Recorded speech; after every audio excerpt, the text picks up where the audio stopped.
we're gonna just run a snail hook, like about almost 10 inches away from it, with a worm on it. And then we're gonna run the split shot rig again.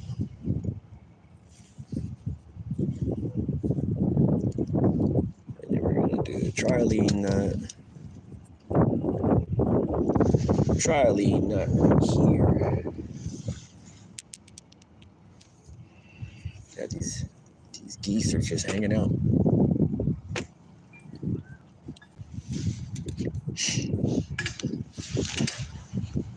Yeah, they're just hanging out right there.